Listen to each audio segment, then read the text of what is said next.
Hi everybody and welcome back to Stitched Up. My name's Rachel and thank you for joining me today. So January and February have been a mammoth productive couple of months for me. So to get through the amount of things that I want to show you today, I've decided to split this video into two parts. So this is part one and I hope you enjoy what you see. So I'll start by showing you what I'm wearing. This is the McCall's, I've got to look at the pattern actually. This is the McCall's M7084, which is this pattern here. Okay, I've made view B. I only did this actually last week. So I'll just stand up. I can't step back in this room at the minute, but because it's a bit cluttered, I'm afraid. But yeah, it's shirt dress with pockets and button up all the way down to the front, and it's got obviously a collar, and I've done the version with the sleeves. It's princess seamed bodice and skirt, which means that it's a really good option for you to be able to make lots of alterations. Now I'm in between a UK size 10 and a 12 at the minute. I'm a 10-ish top and a 12 bottom depending. This is in ready to wear sizes. Now this McCall's pattern, what I did was I cut out a size 12 top but graded down to a 10 at the waist because my waist is quite small, and I graded back out to, did I go to, yeah, a 12 at the hips. Now my hips are just 40 inches, so they're actually a little bit bigger than the size 12, the finished measurement that it says on this pattern. And what I found was that as I was making it up, and when I was trying it on before I put the buttons and the button holes in, was that it was just far too tight on my hips. So but because it's princess seamed, it meant that I'd got a lot of ability to actually let out the seams a little bit. So I did that, I let out all the seams on the bottom half, and it fits me perfectly now.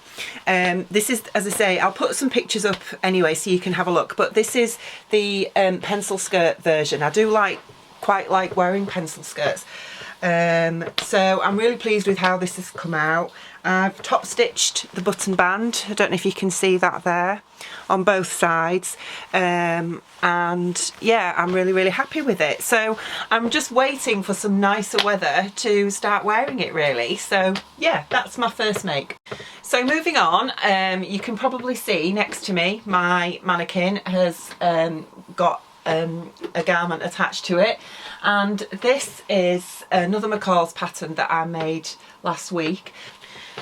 This gorgeous fabric, which is a linen viscose flamingo fabric that I actually got from Stitchy Bee. I will put a link to Cheryl Temple's website down below. She does some absolutely gorgeous fabrics. I've mentioned her before in my vlogs and she's one of my favourite sellers. So I purchased a couple of meters of this gorgeous linen viscose from her, and I've made McCall's M7730, which is a new pattern that's recently come out. It's one of their new spring and summer lines. I've made this version here, which is version C, which is a coat. It doesn't have any fastenings, doesn't have a collar, but has these really lovely fluted sleeves. Now obviously sleeves are the big thing. They were last year. I think they're going to be the same again this year. And yeah, it's a fully lined coat. I've just lined it with some white cotton that was in my stash, and again I made the size 10 to 12 in this pattern. I did a size 10 top and I've just graded out as it flares past the hips to a size 12. There are pockets in the side seams, which are really nice. Now the one thing I would say about this pattern is on the actual pattern, I think it says, just let me grab it and tell you, it says that for this version you need 2.5 meters of 60-inch wide fabric. This is 60-inch wide fabric, but I actually only had 2 meters.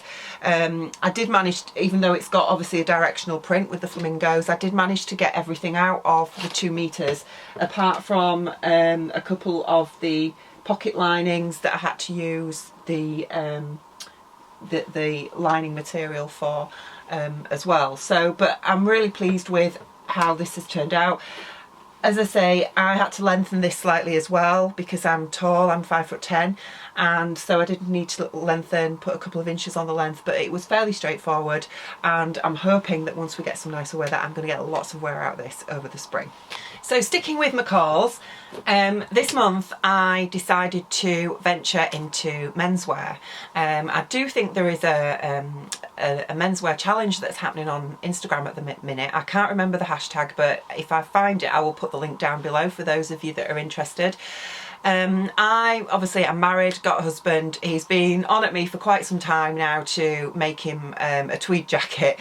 Now that's way out of my comfort zone at the minute and my skill, but what I did say was that I would have a go at making him a shirt. So I chose this pattern, which is McCall's M6044. It looked fairly straightforward. There's various options with this. Short sleeved, you can do like a Western style shirt, which is not really my kind of thing, to be perfectly honest. So I just made him this version here. It doesn't have a yoke on the back, doesn't this version, but it's got a full collar, cuffs, and obviously button band, etc. And what I did was, at Christmas, I purchased in the sales some really cheap cotton fabric from Doughty's, and had a go at just making him it was going to be a wearable toil, to be honest, but it turned out really well. Now unfortunately it's just in the wash at the minute, so I can't show you that, but what I did was I had a trip to Fabworks just over a week ago, which I've mentioned before is quite local to me. I'll put a link to their website down below, and bought some gorgeous Paul Smith cotton fabric, shirting fabric from them, to once I'd got the fit right on that shirt, to make him a shirt. So here it is. So this is some really lovely textured blue cotton fabric. I don't know if you can see the print there if I hold that a bit closer. It's got like they're like diamonds on it. Now I wasn't sure with this shirt which side was the right side to use, because that's the inside of it there, and then obviously on the button band that's the side that I've used, which is lighter. So I just basically asked my husband which he preferred. He preferred this side, so I've made it that way, and I'm really happy with it. It's got a single pocket here which I've top stitched, and I'm really happy with how that top stitching has come out. And the button placket is top stitched as well, as is the collar, with a collar stand, and yeah, I'm really pleased with it. It's meant to be a fairly casual shirt. He doesn't work in a job that requires him to wear shirts for work, so it's fairly casual, but I'm really happy with it. The only alterations I needed to make for him, he's 6'2", and the only alterations that I needed to make with this was I lengthened the sleeves by, I think it was 1 inch, and following the toil version I've lengthened this version by 2 inches on the actual body of the shirt as well, just so that it fits him a little bit better. The other one fit him fine, but if he'd have tucked it into his jeans when he sits down it would have come out, that kind of thing. So yeah, so that's my next make. Really pleased with that one. Just need to get a quick drink of my coffee. Okay, so moving on. One of the things that I wanted to challenge myself with this year was actually just advancing my skills a little bit. So at the beginning of the year, I saw, when I was looking in the supermarket, I saw that the new Burda Style magazine was out. Now I've not sewn, well I have sewn a couple of Burda patterns before, not very successfully. These were a couple of years ago when I wasn't as confident as what I am now, and basically, for those of you that haven't ever looked at Burda patterns, particularly the patterns on the website, the PDF versions, the instructions can sometimes not be very, well, they're very concise, shall we say, and not always easy to follow. So, but I picked up this magazine at the beginning of the year, and there's some absolutely gorgeous things in here. So what I wanted to, when I opened it and had a look, the very first thing that just shot out at me was this really stunning blouse. I'll just show you there. We've been talking about sleeves already, and this blouse has got these enormous voluminous sleeves with a deep cuff, really loose fitting, and it's got a really interesting sort of construction, how it's attached to the body. I don't know if you can see that there. I'll just bring it a bit closer. Is it going to focus? I don't know if it's going to focus. It's not going to focus very well. You have to excuse my nails as well, by the way. I've got chip nail polish, which isn't very good. Yeah, so the way these sleeves are attached, they sort of go in at the bodice. Now, I really wanted to make this, but if any of you have seen the patterns that come with a Burda magazine, you get a pattern sheet like this with just, it looks like a child has been let loose with crayons all over it. But actually, if you just take your time and read the magazine carefully, it does explain how to trace off the pattern pieces that you need for each garment.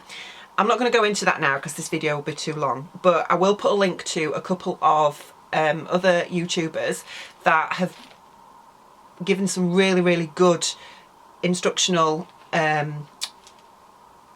guidelines basically on how to trace off Burda patterns. They are, is it Hyla from Saturday Night Stitch and Johanna Lou from The Last Stitch as well. So I'll put a link to their websites down below and their YouTube accounts so that you can go and have a look if you're interested. But yeah, so I decided that I was going to have a crack at this, and where is it? Here we go. I'll put a link into some pictures of me wearing some of these outfits for you, but basically this is the completed blouse. I found it actually quite straightforward, so here we go. So if you can see how the sleeves are sort of come in and are curved, how they're attached to the body, so it's really different, and this looks absolutely gorgeous on. Now this fabric is a crepe fabric that I purchased from Adam Ross Fabrics last year. I don't think they've got this in stock anymore, but you can use any sort of drapey fabric like crepe or viscose would work really well, even a lightweight cotton lawn I think if you wanted something with a bit more structure. I've got a couple of buttons on the cuffs, the cuff detail down below, and yeah, I'm really, really pleased with this. It's got a single, well actually no it hasn't, it's got a keyhole back and you're supposed to put a button here, but I found that I could get it on and off my head without that, so I just stitched it up. So yeah, so that's one thing that I made from this magazine. Now next up, there's also a couple of some really good other options in this Burda magazine, and I was really taken with this dress here. Now I am sort of between an hourglass and a pear-shaped figure. I've got bigger hips than my bust and a small waist, and this kind of sort of silhouette really suits me. So I've never made anything with a twist front before, so I thought I'm going to have a go at that one. So when I was at Fabworks, picked up some really lovely sort of khaki jersey fabric, and this is the resulting dress here. Now I did find some of the instructions with the twist that you attach a little bit confusing, and I don't think it's definitely not perfect, but I'm really happy with how this has come out. Again, I'll put some pictures in of me wearing it. It does have, this is a jersey pattern, and in the pattern instructions it does tell you to put a zip in, but to be honest I just thought, you know, this is jersey, this is like a viscose jersey that I've got, and it's got quite a nice sort of slub weave to it, if you can see that. And I just thought, you know what, I'm not making this any more difficult than it needs to be. I can get it on and off easily over my head, so I omitted the zip. So yeah, really, really happy with that one. And then the last thing that I had a go at, which wasn't as successful as those two makes, I really liked this yoga top that's in there. I just thought that the back of this sort of drapey feature was really unique and different, and just for sort of an easy top to wear with leggings around the house, that type of thing, I thought I'd have a go at that. Now I've made that, I will put a picture in of me wearing it. I did get the sizing wrong on this one. I made a size 10, and to be honest it's too tight. As you'll see from the picture, when you look at the magazine it's quite a loose fit, especially around the hips. This is my version here, made again out of some really nice, again I think it's a cotton jersey, it's a lightweight cotton jersey, and it's got like a fleck to it. I don't know if you can see that there, it's really nice. And the drape is on the back there. Now this really sort of, it was the instructions I really had to sit and think about how to make this. It was quite difficult for me to understand, but I got there eventually. But I don't think that I've attached it completely according to the pattern instructions. I do think some of my construction technique is not 100%, but it works. And again, it's just, you know, it's all about trying out new things and testing your skills. But yeah, it's okay. I'll wear it around the house, but it's too tight for me to sort of wear out. And I think if I was going to make this again, I probably would size up. So they're my Burda makes. It's certainly given me confidence to try more Burda patterns. I did get the next month's magazine, but I've not had a chance to actually have a go at that yet. There is a hashtag Burda Challenge 2018 happening this year. Again, I'll put a link to those details down below so that you can have a look at that if you're interested. It's not something that I've actively decided myself that I'm going to take part in, but I definitely will be making some more Burda patterns, because I do think some of the garments that they have are just so unique and different to anything else that seems to be out there. So yes, I'm really pleased with that. So moving on, Sew Over It. I'm a real big fan of Sew Over It patterns. They fit me really well, and I don't generally have to make many adjustments. And yeah, I think their instructions are really good. I really like the style. They released a new pattern last week, the Clara blouse, which is this one here. It's a really nice blouse that you can either dress up or dress down with jeans. It's got some really nice pleating details around the neckline there. I'm a member of the Sew Over It PDF club, so as soon as I saw this come out the week before, I immediately bought it, downloaded the pattern and raided my stash to see what I had, to see what I could make up. So I've made this up in some, I think it's, to be honest, I've had this in my stash for about 4 years now. Here's the top. And I think it's coming out really quite vibrant pink on screen, but it's not as bright as that in real life. It's more of a muted colour. I think it's definitely polyester, but it's definitely got some cotton in it as well. But it's not a poly cotton; it's a bit more drapey than that. But yeah, I'm really happy with this top. I think the pleating detail around the neckline is great. Again, it's got a keyhole back with a loop there, but I can get this over my head without having to use that. Now the cuffs, you're supposed to again use rouleau loops, which is what I've done on the back of the blouse on the cuffs, but I if I'm honest, I couldn't be bothered. So I've done buttonholes and 3 buttons on the cuffs, and I'm really happy with how that's turned out. So it's got a high-low, well, I'm saying a high-low hem, it's not, it's a split hem, which is slightly longer at the back. Gosh, I can't get this to show you. Slightly longer at the back than the front. I don't know if you can see that. My overlocking's not great. Yeah, it's really nice. It's got a facing on the neck, and it's a really lovely pattern. So I will be definitely making more of these. Okay, so moving on. I also made in January the Sew Over It tulip skirt, which you can see here. No, I can't, well, here it is. Okay. I've not made this pattern before, but when I rejoined the PDF club, this was the pattern that I purchased as my freebie. I really like the shape of this, but again, I was a little bit worried that because it's a tulip shape, which sort of emphasises your hips, I was a little bit worried this was going to make me look bigger than what I am, because I do have quite chunky hips. Anyway, without emphasising them even more. So, but I thought, you know what, I'll have a go and see what it looks like. So I will insert some pictures of me wearing it. But this is the skirt here. Okay, now this is quite a heavyweight fabric that I had in my stash. I found the instructions really straightforward. It's got pockets in the inseam here, an invisible zip at the back. It's not zipped all the way up at the minute, I'm afraid. I've done the mini length, which is really nice to just wear with tights and boots this time of year. And yeah, I'm quite pleased with that. I haven't lined, have I lined it? No, I haven't lined it. But it's, you know, it's because it's quite a heavyweight fabric. This feels like a coating weight fabric, to be honest, but it works really well. Sorry, got loose thread on there. And yeah, I'm really pleased with that skirt. I've also made from Sew Over It this month the heather dress. which is this one here. I had some leftover fabric from a top that I made at the end of last year that's in one of my previous videos. I think I had about just over 1.5 meters left, and I sort of thought, do you know what, I'm wondering if it's very similar to this version that Lisa's wearing on here, and I did wonder if I had enough left to be able to get this dress out of it. So I raided my stash, and yeah, I did have enough. So this is the dress here. I'm just tucking the pockets in there, okay. It's really, it's princess themed again, but it's really interesting construction how it sort of morphs into the pockets at the front. There's a pocket both sides at the front. And I didn't have enough to make the 3/4 length sleeves, which I would have preferred because I love 3/4 length sleeves on me. So I could only make the short sleeve. Well, I made it into a t-shirt version because I just didn't have enough fabric.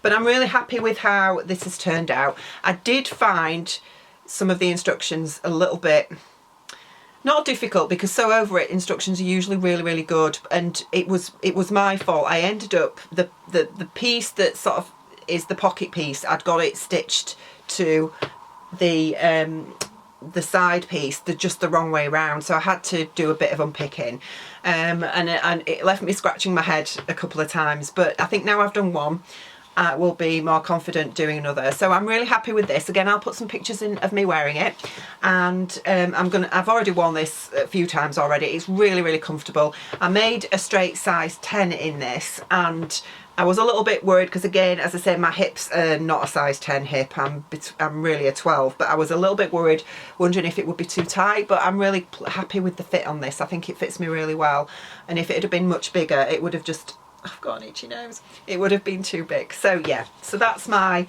next Sew Over It make. Now I've also made the Molly dress from the My Capsule Wardrobe City Break ebook from Sew Over It. I'll put a link to that down below. And this again is it's quite a heavyweight jersey that I had in my stash. Don't think it's a Ponte Roma because it's a little bit, it's more stretchy than a Ponte Roma, so I'm not quite sure what type of jersey this is, but it was perfect for this pattern. So the Molly dress is a dropped shoulder sleeved dress, and you've got obviously a deep neck band there, and it's just a long straight fitted dress. Again, I made a size 10 out of this, and I absolutely love this dress. It is wonderful to just throw on and wear with tights and boots this time of year. Now I think it works really well in a stripe. Every stripy version I've seen of this I absolutely love. Again, I'll put a picture of me wearing it so you can have a look at what it's like when it's on. But yeah, I'm really pleased with that.